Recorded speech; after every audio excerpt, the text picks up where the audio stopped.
Today is going to be a little bit different. We don't just have one guest, we have a whole panel. And it's going to be really good because the panel are women from different generations. We are obviously going to represent the Gen X, yes, because that's what we are. So we're going to have someone from each other generation. And Jackie's going to introduce them, but I'm telling you, this is going to be really good. I can't wait. I'm excited because I feel like no matter who's listening, you will identify with someone in one of the generations and then hear something new from a different generation that maybe you hadn't thought about. So I'm super excited about our guests. We have Kristin Vukovich, Claire Davis, and Hannah Grieve. I think we should just jump in. Oh, can't wait.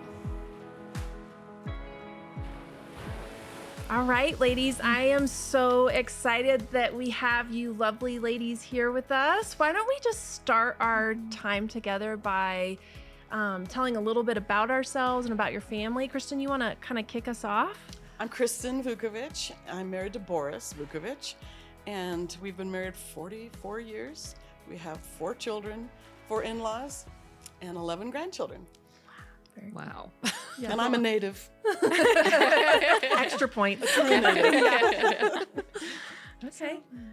I'm Claire. My husband Frank and I have been married for 6 years, and we have 2 littles. Penelope will be 3 in September. Sullivan is 1, and then another little boy, Theodore, due in October.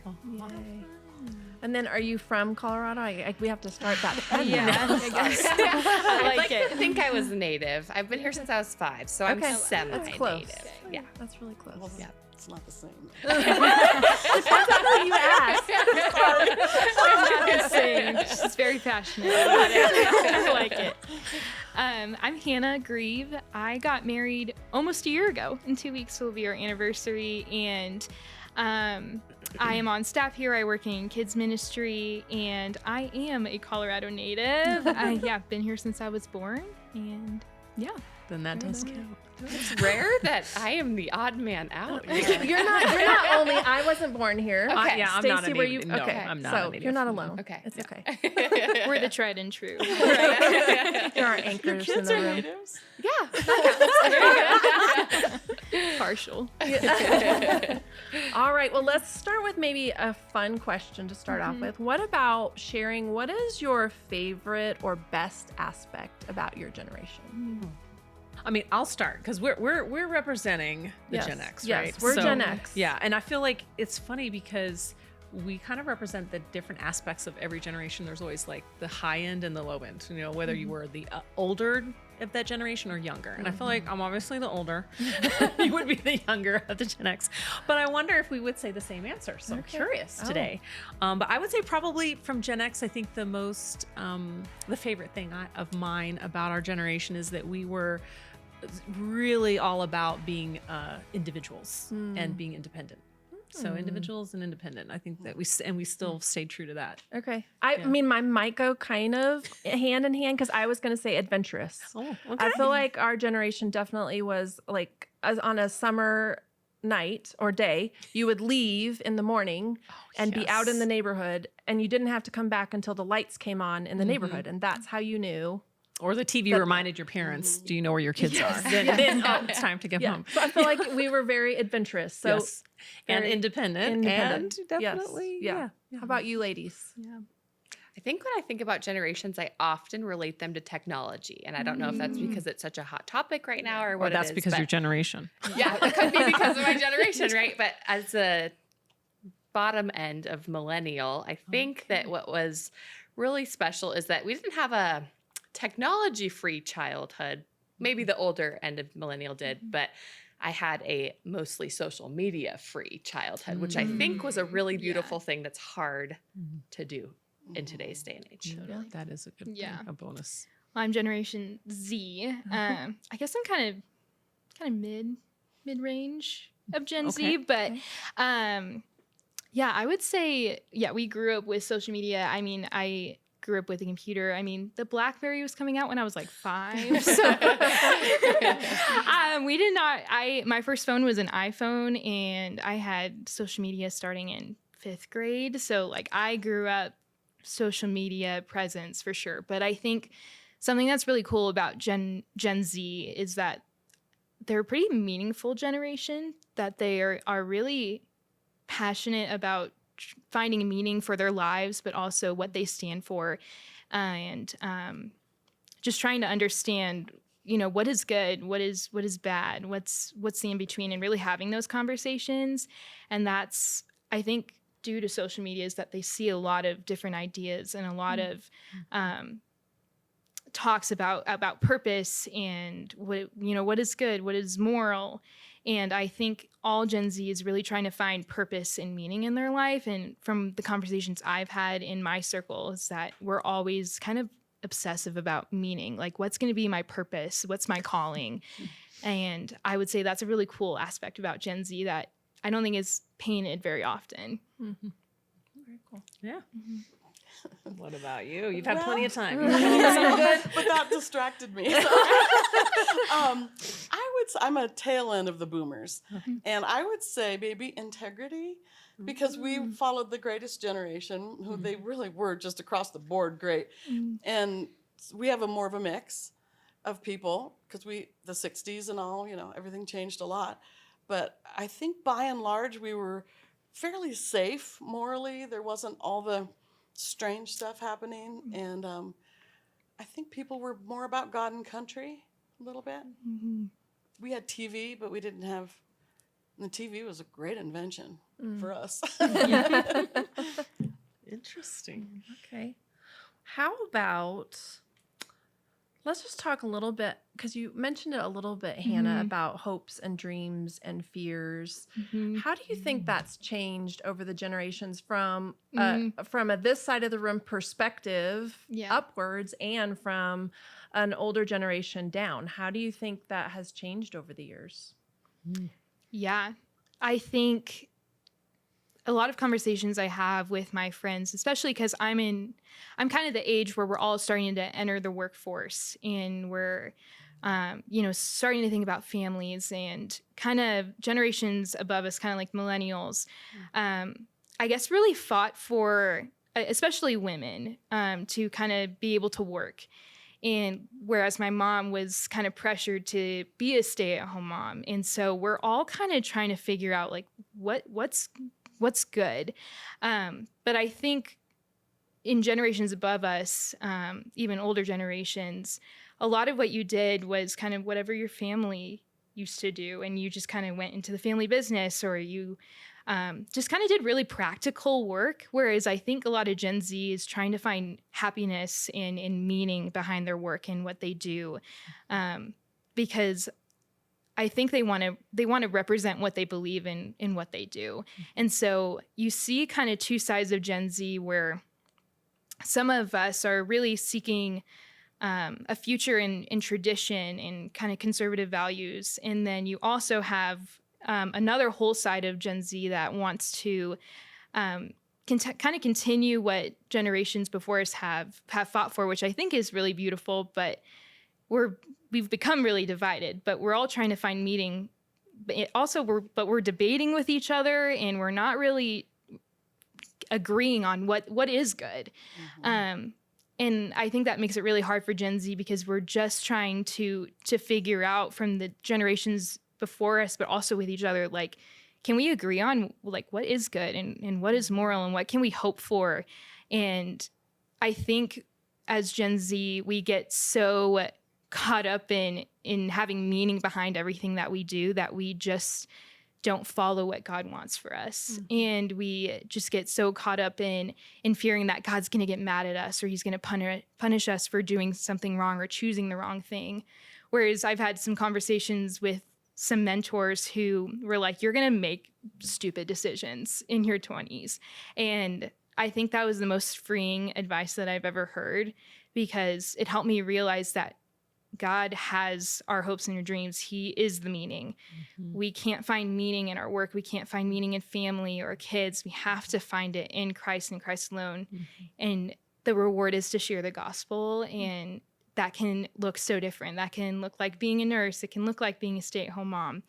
But the meaning is Jesus. And I think that's been a very interesting conversation that I've been having with my friends That's recently. really interesting. 'Cause I've heard a lot of Gen Zs say their fears and hopes are just so different from what mine were when I was your age, like fear that they'll ever own a home. Yeah. Oh, that's a huge You fear know, that we have. and it's right like, now. whoa, Yeah. that is like starkly different Right. from mine and yours, I'm sure. That was never even on the radar of fearing. Totally. I think it's so common for people my age, especially kind of in their 20s, to live at home until they're married, or they can just afford an apartment, to rent an apartment. It is very different. Yeah, it's very different So right now. that's what stood out to me. It's like their fears are just so much more practical. It's not fearing this abstract, like Right. Y2K, you know, like Yeah. for me, it's fearing, can I buy a house? You know, Yeah. it's And just what you're saying, like the deep desire for purpose and the fear of not having that purpose or a home or what can be so paralyzing, Totally. which Yeah. is hard.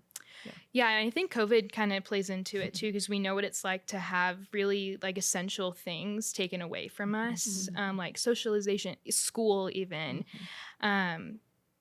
So I think we're just trying to find meaning and we're worried about those needs being taken away again, because we know that it can happen, and it was really anxiety inducing for a lot of people my age. well, I'm super curious what a millennial might say to that. Totally. Well, yeah. I mean, that's also so real. I think that for millennials, we're very much in the raising our families phase of life right now. We're more established in our careers, more established in our marriages. And now it's like, okay, how do we raise our kids to know and love Jesus? And what does that look like in today's day and world, age, in the world? So yeah, the fears are different. But you know, we also experience a lot of things like COVID, and I think when it comes to kids, like some of the more significant impacts for my generation include things like Columbine, like the rise of school violence, things like that. And so then it's thinking, okay, how do we protect our kids from that? Or how do we protect our kids going back to the social media thing? How do we protect our kids from all of those things, and from living counterculturally as we want to do as Christ followers? And what does that look like? And how do we allow them to have freedom and individuality and a life while still protecting them from all of that? That's a really hard balance to find, because the generation before us didn't have it at all, and the generation under us has always had it. So we're kind of in that, okay, what's this going to look like for our families? And I think a lot of the fears stem from that. But in all of that, right, the hope and the promise of Christ is what we just have to cast it onto him, because he loves us. And that's way easier said than done, especially when it's your kids, because you just want to hold on to them like this. But I think that's probably where a lot of the fears come from for my generation right now. I feel like the hopes and dreams from our generation, at least for me, from our parents, were very simple. Do you know what I mean? I think there were low expectations on us, which sounds terrible, but I feel like there weren't the high expectations that I have on my kids now. And I think that's something that is different throughout the generations, specifically for ours. I did not feel the pressure of this, all that I need to accomplish. I knew I needed like to accomplish some things, but not in all areas at all times. Yeah. And I think that's different for me and my generation for sure. Yeah, I would echo that. I think it was, you know, the generation above us had a simple, you know, I wouldn't say simple life. They had hard times and fears too, but again, they didn't have the complexities of what we have to navigate now. And so we didn't either when we were younger. Yeah. So it was like, It was really the expectation was we need to get a job, Yeah. you need to get a house, you know, you need to take care of yourself. There's a checklist. Yes, Yeah. yes. But And it it was was a very pretty short- basic. Yeah. And it was Short. achievable. Yeah. It was achievable for anybody. Yeah. It wasn't overwhelming. But I think that what became a fear for my generation was more the outlying things of watching your parents not deal with trauma and not deal with the PTSD from, like for my case, from the Vietnam War. And so mental health became a big fear for us. How do we navigate what we see our parents did not navigate well? And a fear of, you know, just the things like Y2K. Again, it seems abstract, but it was a real thing at the time. And AIDS, you know, the AIDS epidemic, you know, things like that. So But now, as where I'm at this phase of life, the fears are more realistic now because it's not as simple as it was when we were younger. So it's fear of, are we going to meet our retirement goals? You know, we're not going to have Social Security. Now we're taking care of our children and our aging parents. It's like the financial burden has just increased as we've gotten older, and our parents didn't deal with that, and hopefully our children will not have to. So that is probably the biggest thing I think Gen X is dealing with. Yeah. How about you, Kristin? I think it's so hard to speak for a whole generation. It's absolutely. Totally. But I would say my generation kind of fears that maybe the rest of you don't know what you can have to lose. You know, that, I mean, my in-laws escaped from Yugoslavia during World War II. And they have told us the stories, and America's never had it really hard. Vietnam's the worst, really. Yeah. And we have never known what it's Desert like Storm wasn't great. to be, what was that? Desert Storm was not Right. great either, but Right. still not as bad as. Yeah. But getting drafted, well, you know, it's just not even a thought. And so I don't think people now quite understand how much they have to lose. And that goes along with falling for stuff and for lies and things that I don't think we realize that America has changed a lot and could change a lot. I have a lot of hope for America, but that's probably my biggest fear is, you know, that everything could change so much that we lose everything. Even if you have a home, you could lose it. Or, you know. What about expectations? Because it's been interesting to watch through. Did you feel growing up, what were the expectations put on you? Go to class. They were much simpler, for sure. I feel like, I mean, it was the basics. Get your education, you know, marry well. You know, by well, I mean a good person. Yes. And raise a family and go to church. Be a It good wasn't- person. Yeah. Yeah. I think the expectations on young people now scare me. When I would lead a Bible study with some young girls, and they were high school girls, and every one of them was in a class to do better on their ACT and better on their SATs, and they were all in AP classes, and we never did that. We just tried to get by with what we had to do in order to pass. Yeah. Some people did more. Some of us just wanted to pass. Yeah. But a lot of expectations. And college scholarship, you're not playing soccer for fun. You are getting a college scholarship to help with finances. So you go to an expensive college that you can't afford, whereas it would have been cheaper to not have a scholarship and go, you know, somewhere else. So there's a lot of dangerous expectations. Do you think that, you know, the expectations were more simple because the generation before you had survived such devastation that they are like, the simple things really are all we need, and all that, you know? Yeah. And I do think we have lost the value of that for sure. Yeah. Plus, we're more aware of what's happening in the world. And so that adds to expectations. When you see True. what other people are doing, then you also have to rise to the occasion. Or at least you feel like you do. So true. So true. Yeah. Well, we're kind of talking about expectations. Let me take that another step as far as just we as women. I would love to hear, like, in each generation, what did you feel like as a female? What were expectations put on you just as a woman? I mean, I definitely relate to kind of what you were talking about on expectations for young people today. I know it's not super specific to women, but when I was in high school, I was constantly thinking about what college am I going to go to?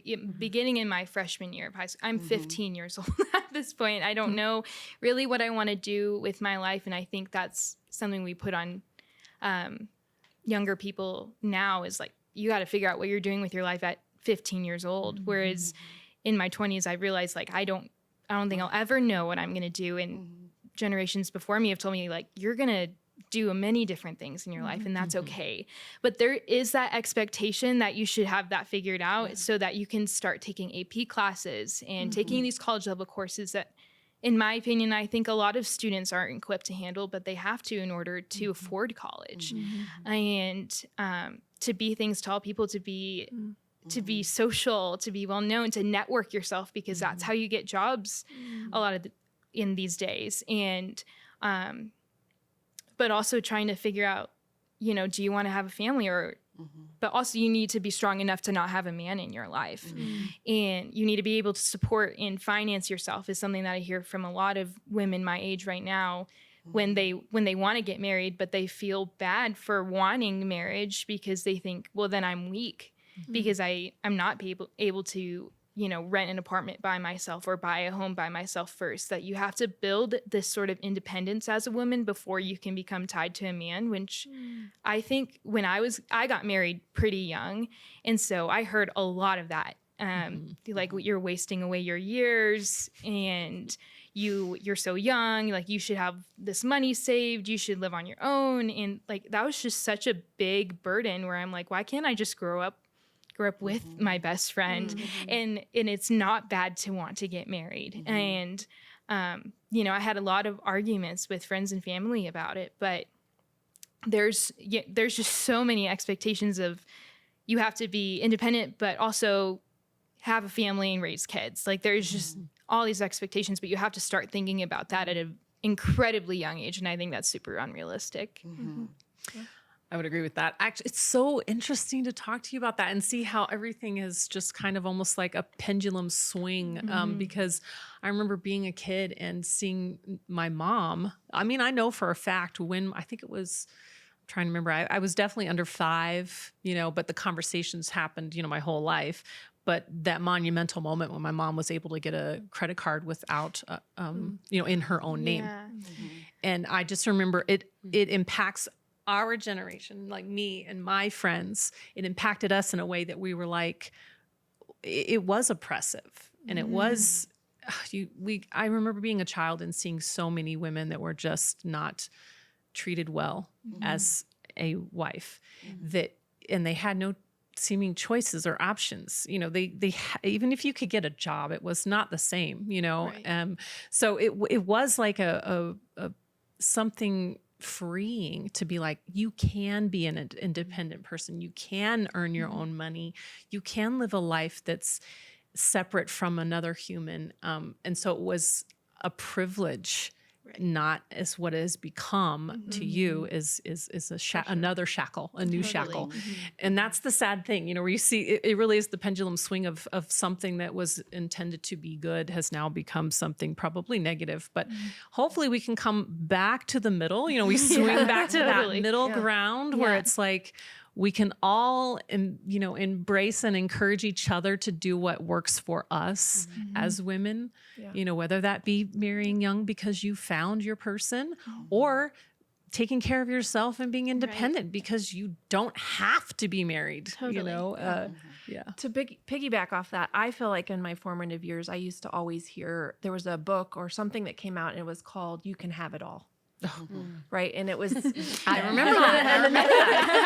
It was essentially an instruction manual on like, if you do all these things, you can have it all. And the older I get, I am very okay with like, I can't actually have it all and do it all well. And I think that's kind of the pendulum that you're kind of talking about. It's like, I really felt like, okay, I have to have it all. I need to have it all. And the older I get, it's like, well, I can have a lot of the pieces, but I might get like a C+ in all areas. Well, and that was almost like the other side of that coin of like, I hate to use the word oppression because it's like kind of harsh. I would say just more of like this weight that we carried as women, instead of saying, okay, yeah, you can be independent. It doesn't have to look like this. They started saying it still has to look like this, but you can also do that. And it's like, no, it just can look totally different, and that's okay. Yeah, and it's kind of what we've been like. What has God called you to? Yes, totally. And what is He needing you to do well? Kristin, how about for you? What do you think for your generation? What's the question? What do you feel like for women was kind of the precedent set for you, the expectations on a woman? Well, definitely more to be a mom, to get married and be a mom. And that was what I wanted to do. But I think there's always room for both. Even when I was growing up, there was room for both. And my mom was a very busy, active woman. And I have been too, even though I've not held down a job since I've been married. But I would say the pressure was to get married, but it wasn't, I didn't feel pressure about that. I just wanted to make wise choices. Yeah. So, and I understand how you have felt. Yeah.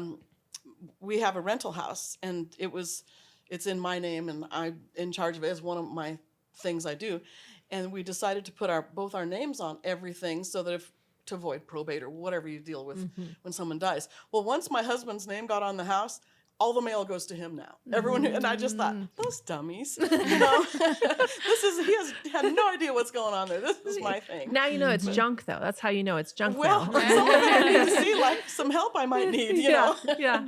But it's just interesting in that it is different, but I don't know. I haven't suffered from it. Yeah. And Claire, you are in the like having babies phase. What does that look like for you? Yeah. I mean, I relate to a lot of what you said, because I think there was a lot of encouragement, pressure, however you want to phrase it, to go to college, get an education, climb the corporate ladder, be a girl boss, do all that. Well, that's kind of where it started, was with the millennials. You guys were all about the side hustle and the grind in a different way than the. I think your generation was definitely about the work ethic, but yours was in a different way. We were definitely not about the work ethic. I'm just saying. That's very much what it was. Yeah. I mean, breaking the glass ceiling and, all of that, which I think there's so much good in all of that. But it also really pigeonholed people who maybe wanted something a little different. And when we first got married, I was doing that. I was doing the corporate life. I was climbing the corporate ladder. Had found success in that, and then had my daughter and was like, oh, I don't want to do this anymore. I want to be with her. And there was this weird shift that, for one, it's not as easy as it used to be for moms to stay home with their kids, just financially and so many other factors. It's not an easy thing for families to do if it's an option at all. But it was hard stepping away from that corporate world into something new, because I felt like I needed to be in a box, right? I either needed to be this like girl boss climbing the corporate ladder, or I needed to be an all-in stay-at-home mom, homemaker. Yeah, because those are the only things that in the narratives that we hear are acceptable. Yeah. And so I found myself, in this like weird, like, well, I did that. Right. Like that was like early marriage for me. And now I'm a mom, and that's like, there are no whispers of that life at all in my day to day anymore. But I think that there's just this hard like push and pull of like, we feel like we need to find our identity in one thing. And that be everything that we are. And it can sometimes be hard when we want to make a shift, or we want to do a little bit of both, maybe work part-time and be a mom. So the pressures are similar, I think, for you, of like going to college and getting an education, and definitely like be the best that you can in your work life. And that's a blessing for so many women who want to do that there's resources like childcare and all that available.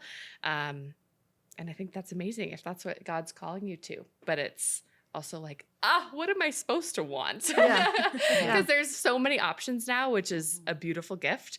But it's also like, when you're talking about the checklist, sometimes we just want a checklist. Tell me exactly what I need to do, where I need to be, how I need to go about this situation. And that's not always available. And I think that's the beauty of it, is that we should be asking ourselves, like, what is it God wants for me as an individual, or for my family as an individual family, instead of what is society telling me are my options, or what is society limiting me in my options, you know?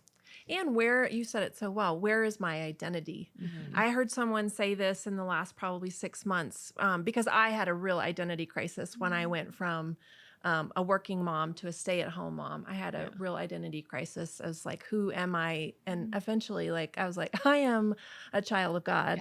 But I think it's so easy to think we have to identify with something out in the world, and this is who I am, versus I am a child of God, and I just happen to be doing this, and then I'm going to happen to do this. And it allows for, as you move through the generations, it allows for more flexibility, because you're like, this is who my identity is.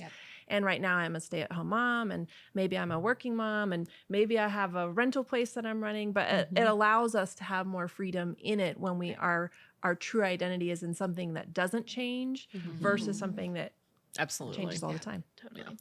Then you're more open to what God might be bringing your way, and to change. Yeah, for sure. Well, let's talk a little bit about big events that happen throughout the generations. I think as we've kind of touched on it a tiny bit, but like what was one event that happened for each of you? And do you feel like it was a positive thing? What kind of impact, or a negative thing? What kind of impact did it have on you or your generation? Who wants You're to looking start? at me. Yeah. I was going to say Vietnam, and then you said Vietnam. Well, I'm you like, still wait a can't minute. because that was my dad's thing. I mean, Okay, that was okay. his You can trauma, say not that. me. I didn't experience. Watergate. Yeah. Yeah. That was a big deal. Actually, when I went to college, I wanted to be a journalism major, and one of my professors was so proud of himself for the lives he ruined in Watergate. And I thought, okay, this isn't for me, because that just was wrong. But I don't know. Things were pretty safe for us. We did have Vietnam. Politics, we didn't hate each other. We could talk. I had great friends all over the place. We could talk about things and understand that we all want the same thing. We just have a different way of getting there. But nowadays you sort of have to hate someone if they don't. I don't hate them, but don't agree. I would say one of the most influential things is music. Ooh, I The can see music that. from I can for see me that. was the 60s and 70s. Music was. It's where they play that in all the restaurants and all the stuff. It's all our music. It was pretty groundbreaking. Yeah, I mean it's and the hippie thing was a change, and we became kind of, I would say, people turned on the government and started to protest and get rebellious and all that, but it may not have been as terrible because we were learning to think. And I had a poster in my bedroom, this velvet, hot pink and velvet thing, and it said, I am me and you are you. I am not in this world to live up to your expectations, and you are not in this world to live up to mine. But if we find each other, it is beautiful. And my mom said, that's the worst poster I've ever seen. That's the most self-centered poster. And I thought, well, actually, your generation may have needed to think a little more like that, not living up to expectations, being who I am, and then finding each other. And so it wasn't such a bad thing, but I would say that's a shift in our thinking. Absolutely, because they were definitely more like, cookie cutter. Everyone needs to be the same and act the same, and even within marriage and all of that. And it works for some, and it absolutely did not work for others. And that's why your generation started that whole ball. I tell you what, with the 60s and stuff, made a way for my generation to be independent and to push even a little further against the man. So I'll go ahead and go next for the pivotal Gen Xers. pivotal thing for me, for the higher end of the Gen X. The first thing that came to mind is what I'm going to go with, even though I would say probably Y2K might be, or the AIDS epidemic.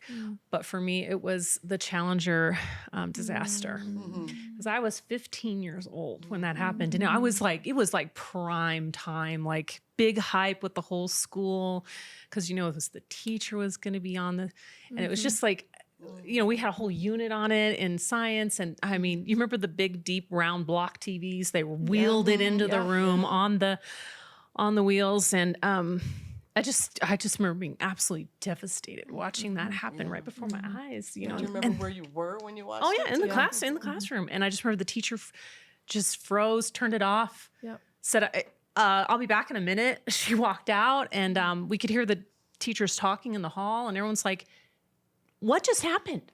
Like, did they literally die? Yeah. It was just so traumatic.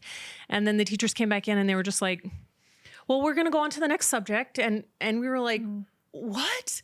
And we're like, well, we know as much as you know. So, and back then you had news at 5 and 10, and so they're like, you'll have to talk to your parents about it, and I just remember that not only was it just devastating to watch that happen, and just didn't think it could be real, but it was just hard walking that with adults and seeing that, I guess it is my impression as a child, as 15-year-old, was I cannot look to my adults to be helpful in times Processing. they just weren't. Yeah. And I knew obviously my personal experience was the same, because my dad experienced a lot of PTSD from the wars and stuff. And just, learning that again, like I'm going to have to take care of myself. I mean, we were the latchkey kid generation too. So it was just like, not only physically have to take care of myself, but I need to take care of myself emotionally and mentally as well.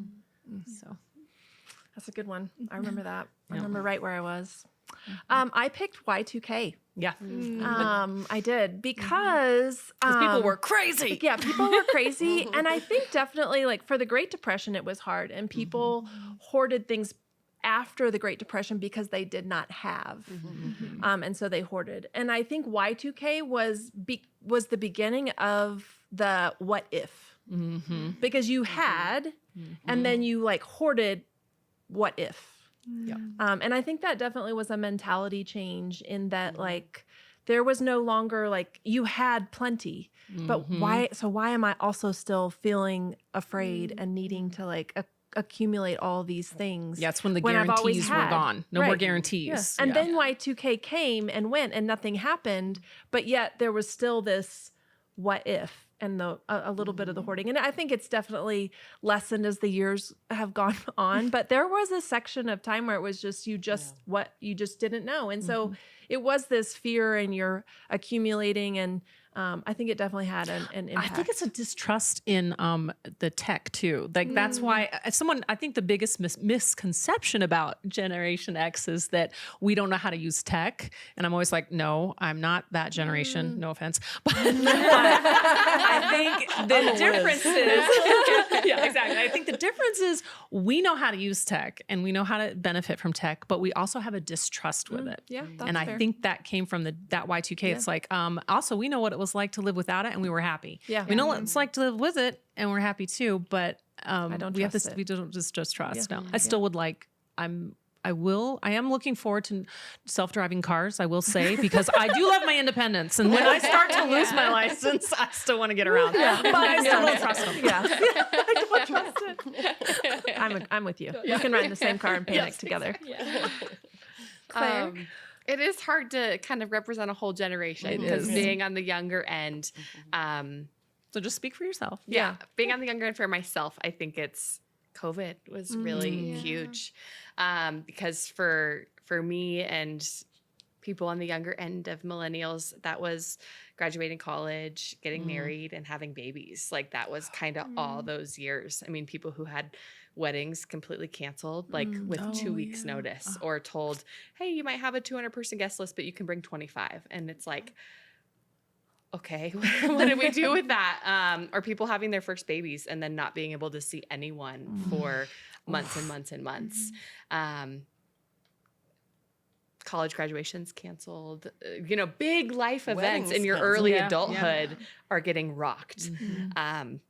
A lot of the times for the first time for people. And so I think that was really significant for the younger end of millennials. But I do have memory and recollection of Columbine and 9/11 for the older end of millennials, like happening within just a couple years of each other.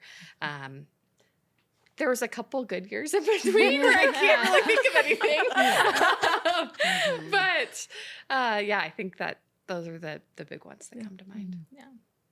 Yeah, not to just to copy what you said, but I like really thinking from my generation and like people who are younger than me and older than me, who are Gen Z, I would say it's COVID. I mean, when I was a senior in high school, I graduated 2021. So my junior year of high school, I didn't have a junior prom, and we just were going on spring break, and then all of a sudden we'd never came back. And so now I'm not seeing my friends. Me and my friends are communicating over, like we're spending hours on FaceTime just to get socialization with each other. And, every parent had kind of different rules of like, are we going to allow kids to come over to our house or are we not? So there's some friends who I saw and some friends who I didn't see for a really long time. In the beginning of my senior year of high school, we were on a hybrid system. So we were half of the high school was going in certain days of the week, and then the other half was going in the other days of the week.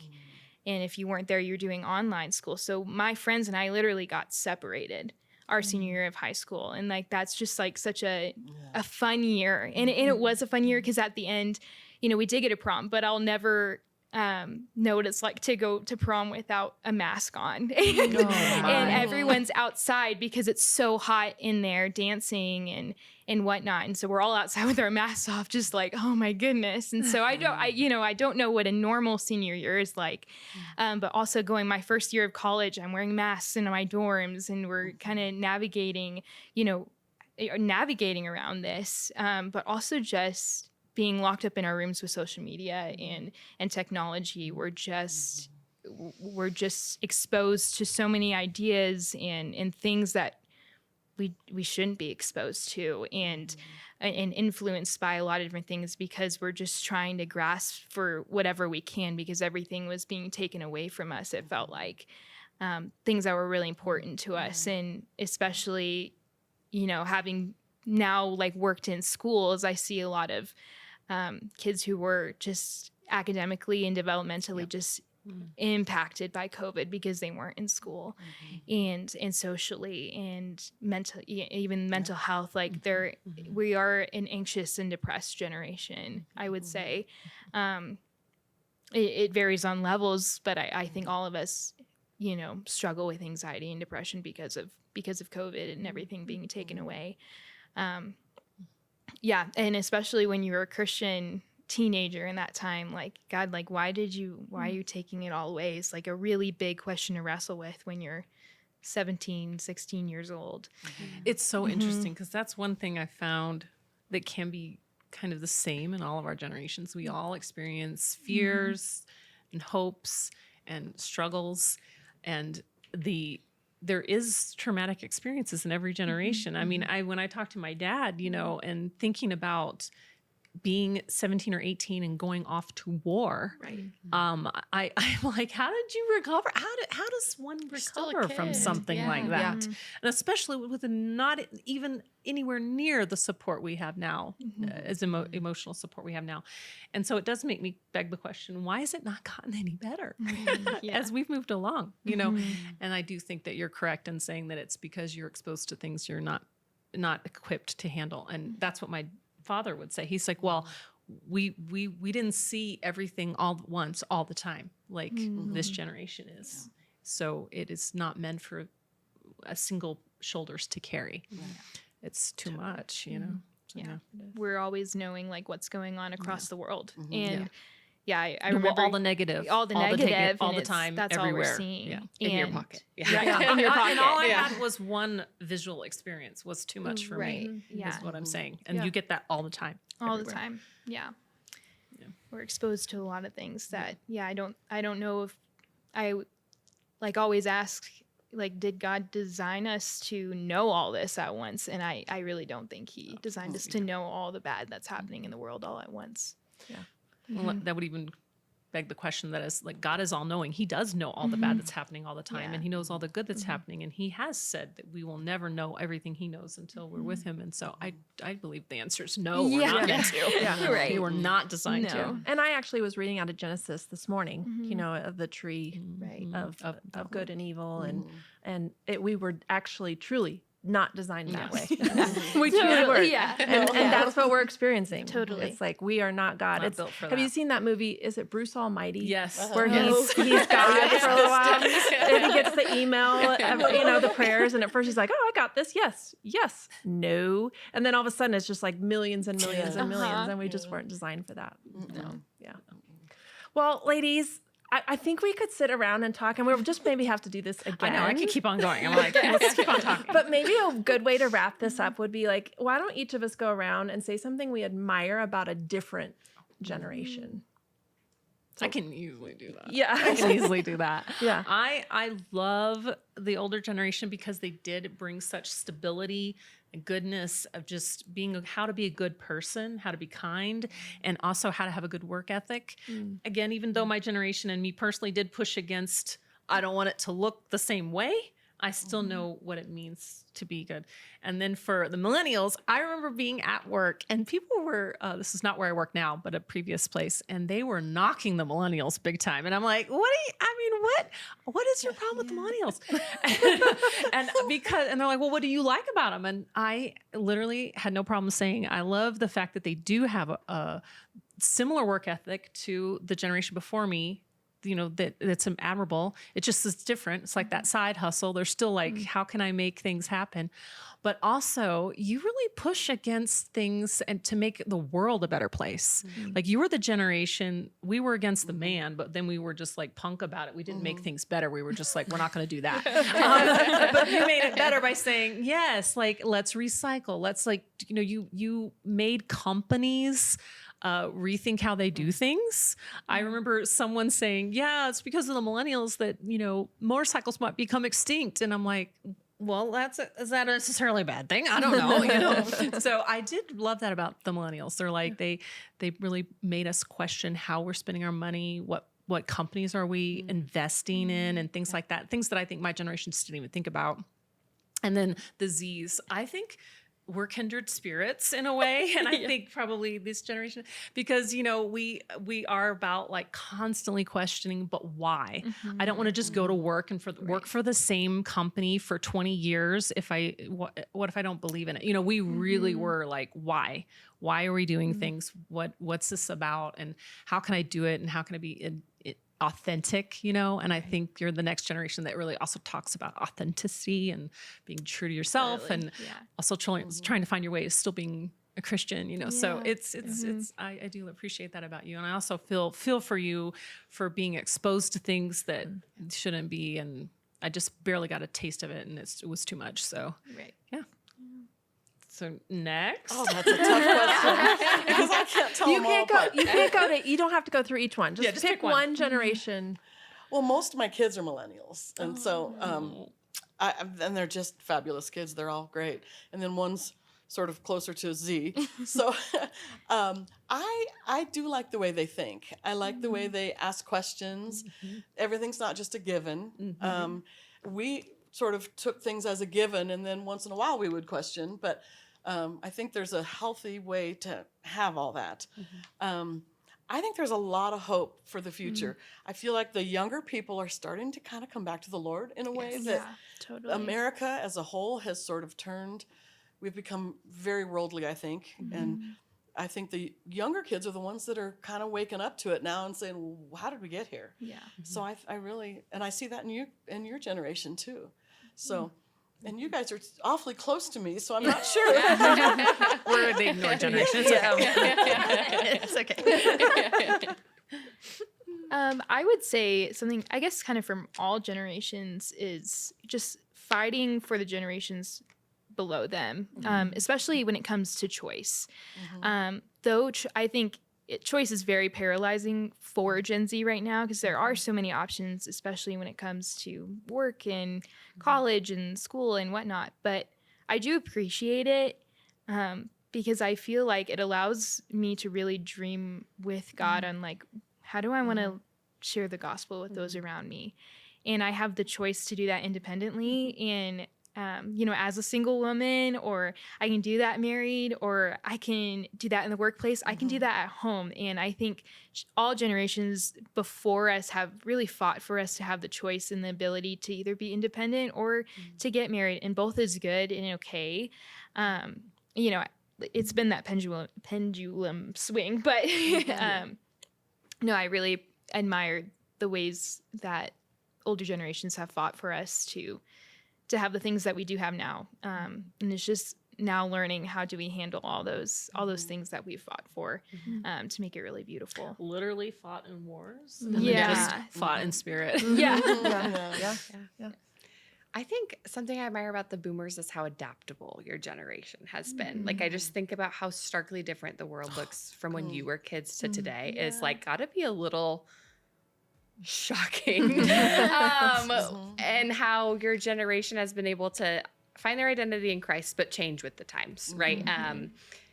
And everyone always loves to say boomers don't know how to do technology, or boomers don't know how to do social media, or whatever it may be. But I think that there's been so much adaptability that really you're taking a completely foreign concept, like learning a foreign language. If someone was able to just pick up a foreign language, even in 10 years, people would be amazed. And so I think that the boomers generation, while it's often painted in a different light that you guys don't know what you're doing, have been so adaptable as things have changed so significantly over the past 60 years. Yeah. Okay.